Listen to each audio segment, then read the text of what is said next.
안녕하십니까. 저는 성균관대에서 주역으로 철학 박사를 받은 신명종입니다. 오늘 내광자를 통해서 주역이란 무엇인가에 대해서 알아보는 시간을 갖도록 하겠습니다. 주역이라는 학문이 워낙 방대하기 때문에 단 몇 시간으로 주역이 뭐라는 것을 알기는 참으로 어렵습니다. 그렇지만은 제가 최대한 압축해서 주역이란 어떤 것인가를 여러분들께 말씀을 해드리도록 그렇게 하겠습니다. 자, 주역의 역철학사에 있어서 대략 4,000년 이상 지나온 세계에서 아마 유일하게 가장 오래된 시간 동안 지속되고 유지된 학문이 바로 주역이라고 할 수 있겠습니다. 그래서 4,000년 이상의 역철학사의 시간 속에서 누가 가장 주역을 사랑했느냐라고 한 사람을 뽑는다 하면은 저는 공자를 들겠습니다. 그래서 공자가 얼마나 주역을 사랑했는지를 알아보도록 그렇게 하겠습니다. 논어에 보면은 논어 수리편 12장에 공자님이 하신 말씀이 있습니다. 자왈 가수년하야 50이 하격이면 가의 무되가의라는 말이 있습니다. 이거는 해석하자면은 공자께서 말씀하시기를 하늘이 나에게 몇 년의 수명을 더해서 마침내 역을 배운다면은 큰 허물이 없을 것이라는 뜻입니다. 여기에 50이라는 이 말은 학자들 사이에 마칠졸자의 잘못이다라는 분도 있고 50이 그대로 맞다라는 분이 계십니다만은 어쨌든 마친다로 하든 50으로 하든 간에 역을 배우면은 골자는 핵심은 역을 배운다면은 허물이 없을 것이다라는 얘기입니다. 그래서 역이라는 거는 여기에 뭘 의미하느냐 그러면은 우리가 살아가는 데 있어서 기륭의 소장의 어떤 이치와 진퇴 존망의 도리라고 하겠습니다. 이 기륭 소장의 이치와 진퇴 존망의 도리를 알았다면은 공자님께서도 내가 삶을 살아오는 데 있어서 큰 허물이 없을 것이다라는 말씀입니다. 또 사기 공자 세가편에 또 공자의 말씀이 있습니다.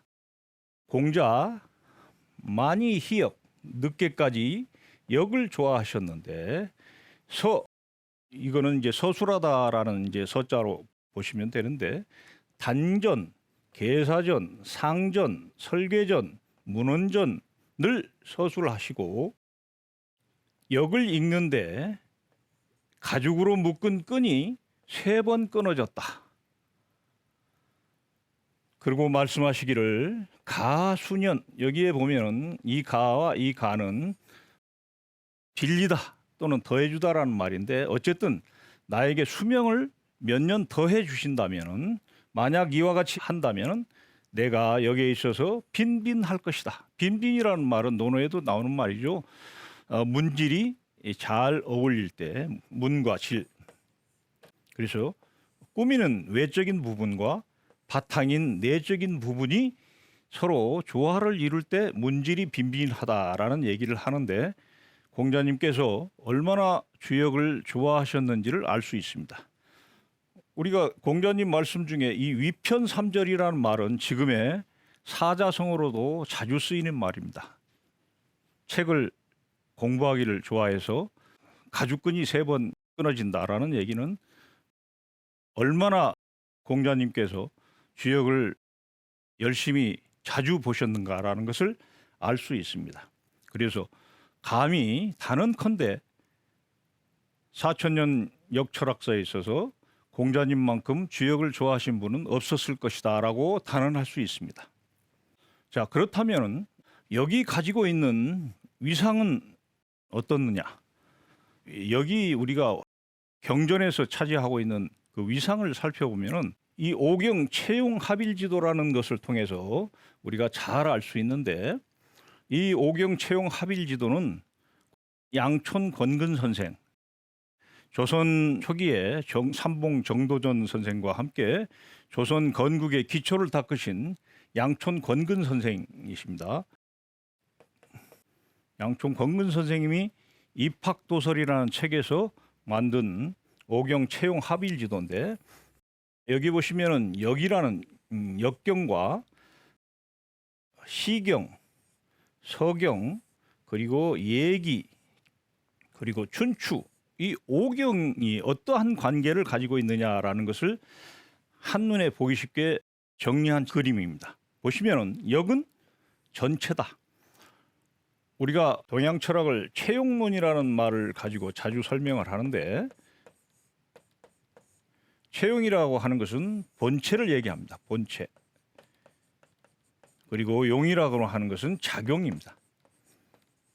그래서 우리가 이기론 같은 것이 바로 우리가 이제 채용론의 대표적인 거라고 말씀드릴 수 있는데, 역은 온전한 체이고 춘추가 바로 작용입니다. 그런데 역과 춘추 사이에 서경은 상벌로서 정치를 하고, 시경은 권선징악으로서 말씀을 다스리고, 예기는 절도와 문식으로서 행동을 규제한다라는 말입니다. 그래서 오경 채용 합일지도를 보면은 바로 여기 머리에 해당하는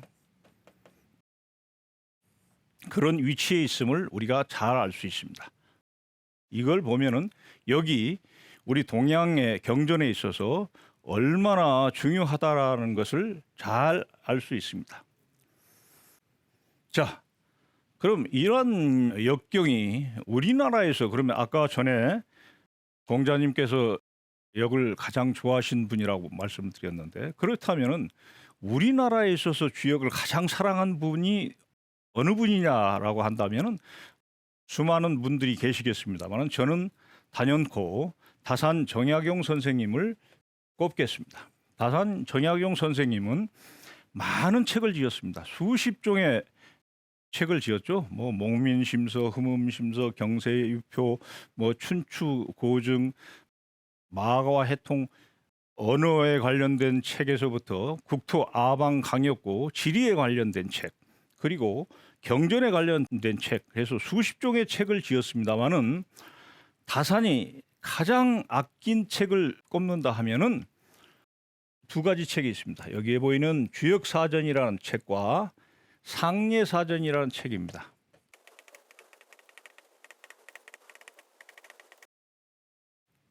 이 전이라고 하는 것은 찌지라는 뜻입니다만은, 찌지, 그러니까 메모지 같은 거죠. 메모지 같은데,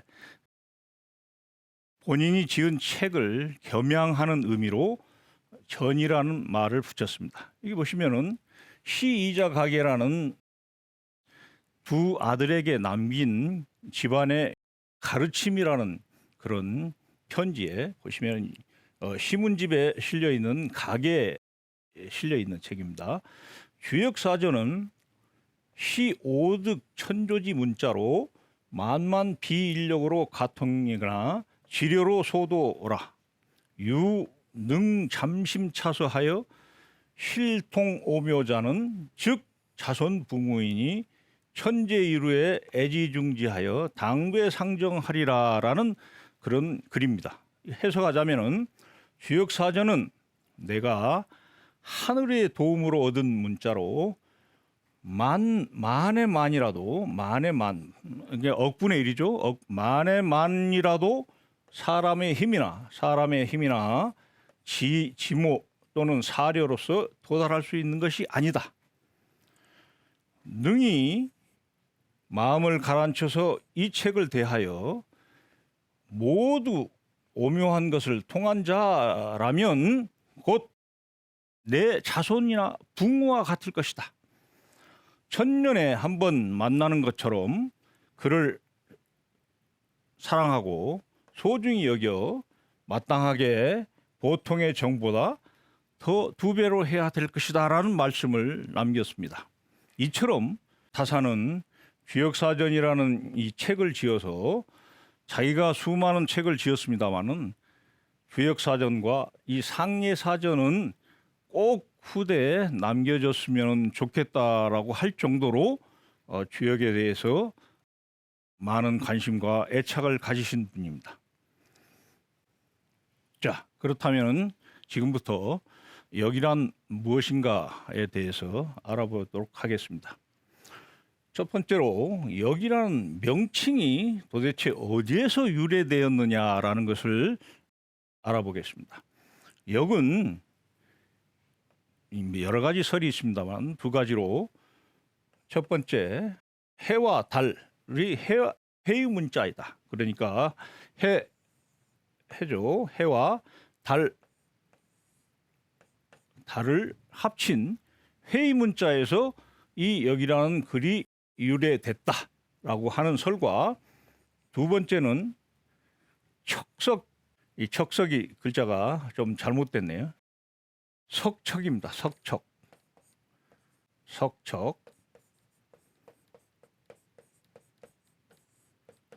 글자가 이게 거꾸로 지금 뒤바뀌었는데, 석척은 바로 뭐냐? 여기 보시면은 카멜레온과 같은 도마뱀입니다. 카멜레온과 같은 도마뱀. 이 카멜레온은 주변의 환경에 따라서 자기의 색깔을 자유자재하게 바꾸죠. 그래서 척석의 모양이 이렇게 돼 있죠. 이렇게. 그래서 이것이 바로 이 역이라는 글자의 기원이다라고 얘기하는 사람들도 있습니다. 어찌됐든 간에 해와 달과 척석이, 도마뱀이 상징하는 것은 변화입니다. 변화. 그래서 서양에서 이 역이라는 책을 처음 전래받아가지고 이름을 뭐라고 했느냐? 더 북 오브 체인지, 여기 S자가 빠졌네요. 더 북 오브 체인지스라는 책으로 번역을 했습니다. 또는 역경이라는 발음을 그대로 따서 이칭이라고도 하는데, 글자는 북 오브 체인지라는 것에서 보듯이 이 바로 변화라는 겁니다. 변화. 역은 그래서 한마디로 정의한다면은 변화를 다루는 학문이다. 변화를 다루는 학문. 이 변화라는 것은 불교의 공사상하고도 통하는데, 이 공이라는 것은 우리가 아무것도 없다 또는 허무하다 이런 뜻이 아니고, 모든 사물은 인과 연에 의해서 연기 과정을 통해서 존재한다라는 거죠. 그래서 생물이든 무생물이든 모든 존재하는 것은 스스로 나라고 할 수 있는 자성이죠. 스스로 불교에서 쓰는 용어의 자성입니다. 변화하지 않는 어떤 고정된 실체를 자성이라 하는데, 자성이 없다는 얘기예요. 공이라는 말은 바로 무자성이라는 말과 통하는 겁니다. 그래서 주역의 도는 불교의 공사상하고도 사실은 잘 통한다고 볼 수 있습니다. 자, 그러면 이제 역이라는 것에 어떤 종류가 있느냐라고 우리가 알아볼 수 있습니다. 우리가 일반적으로 역을 주역이라는 말로 쓰는데, 사실은 이거는 어떤 의미에서 보면은 역을 전체적으로 표현하는 말이 아니고 주나라 때의 역이다라는 뜻입니다. 그래서 우리가 주나라 때의 역을 그냥 역이라는 말과 우리가 통칭해서 사용을 하는데, 왜 그러느냐 그러면은 한나라 때 있었던 연산역이나 은나라 때 있었던 귀장역들이 지금 현재 전해지지 않고 주나라 때의 이 주역이 지금까지 통상적으로 사용되고 있기 때문입니다. 그래서 우리가 역을 얘기할 때 주역이 모든 역을 대표한다라고 하면은 어느 정도는 맞겠지만은 완전하게 맞는 말은 아닙니다. 또 중국에만 이러한 역이 있는 게 아니고 우리나라에도 역이 있습니다. 정역이라는 역이 있는데, 조선 후기에 일부 김항이라는 분이 충남 논산에서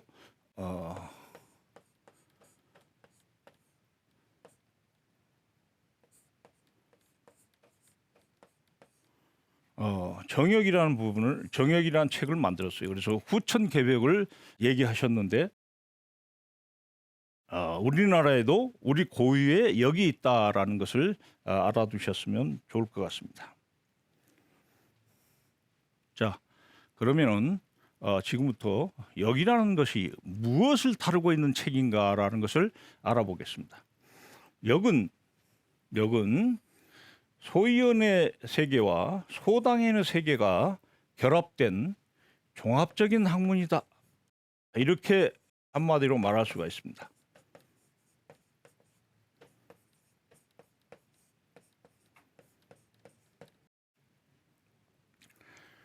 소위원이라는 말은 어떤 일이 일어날 때 그 일이 원인이 무엇인가, 원인과 결과를 따져보는 것입니다. 그러니까 어떻게 해서 그러한 일이 일어나느냐라는 것을 다루는 분야입니다. 이거는 사실의 세계죠. 사실의 세계이기 때문에 과학의 영역입니다.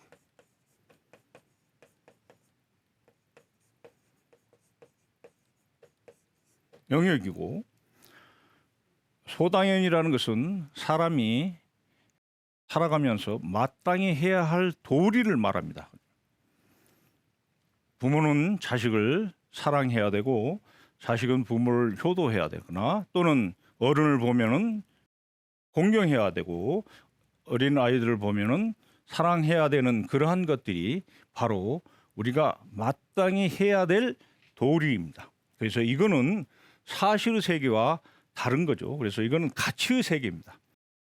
장미가 예를 들어서 아름답다 하는 것은 사실의 세계가 아니고 가치의 세계죠. 어떤 사람은 국화가 더 아름답다 하고 어떤 사람은 장미를 더 아름답게 여기는 사람도 있습니다. 그래서 사실의 세계는 맞고 그러냐 하는 문제가 있지만은 가치의 세계는 어떤 것을 더 고귀하게 보느냐 하는 부분입니다. 그래서 역은 이 사실의 세계와 가치의 세계가 결합된 종합적인 학문이라 할 수 있는데, 그 대표적인 예를 우리가 건괴 대상전을 통해서 살펴보면 알 수 있습니다. 건괴 대상전에 뭐라고 돼 있냐 그러면 천행건환이 군자 이하야 자강불식한다라는 글이 있습니다.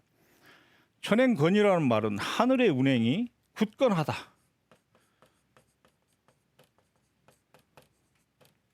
하늘의 운행이 굳건하다라는 것은 사실의 세계입니다.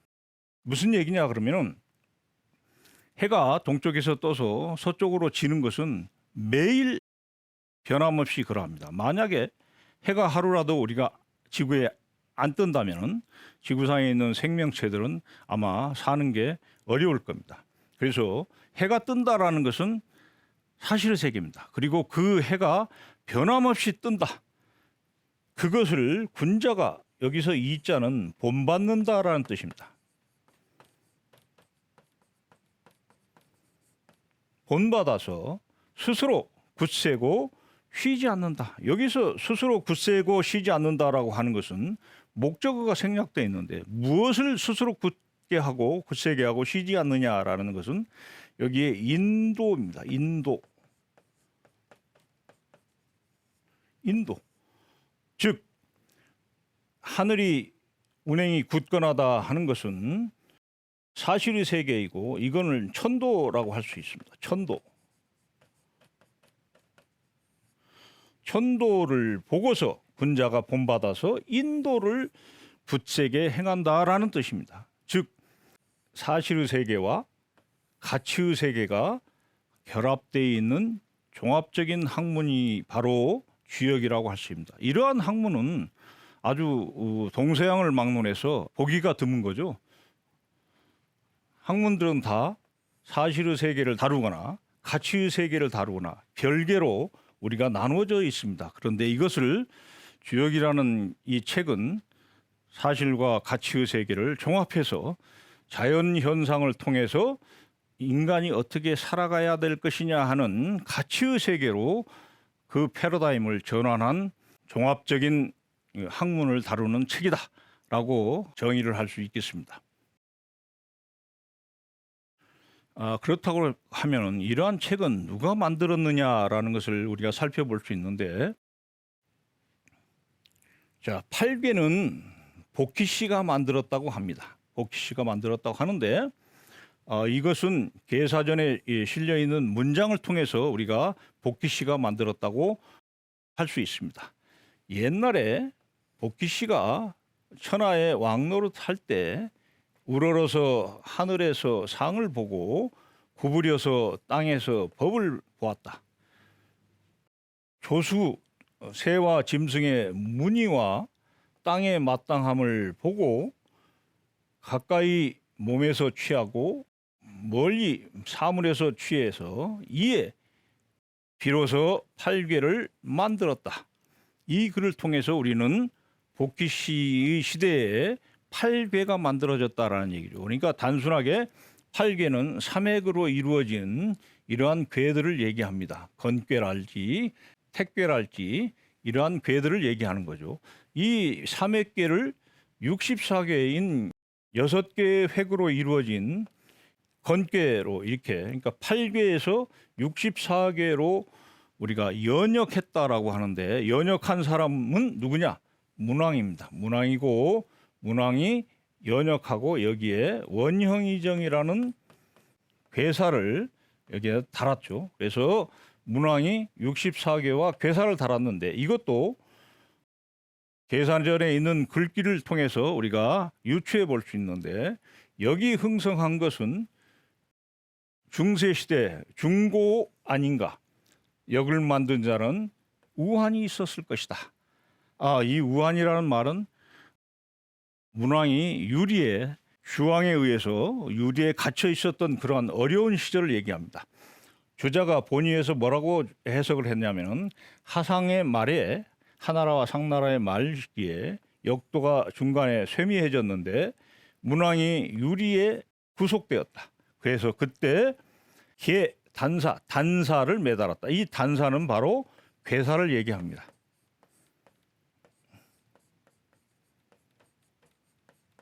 그래서 역도가 다시 흥성해졌다. 이렇게 얘기합니다. 그리고 문왕의 아들인 주공이 6개의 효에 각각에 대해서 효사를 매달았고, 십익이라고 하는 것은 공자님이 경에 대해서 10가지 10종의 해설서를 붙였다. 공자님께서 10가지에 대해서 전부 해설서를 썼다고 보기에는 어렵습니다만은, 일반적으로 학계에서 십익은 공자님이 썼다라고 되어 있습니다. 오늘은 시간이 다 된 관계로 여기까지 말씀드리고, 다음 주에 이어서 계속해서 여기에 대해서 알아보는 시간을 갖도록 하겠습니다. 감사합니다.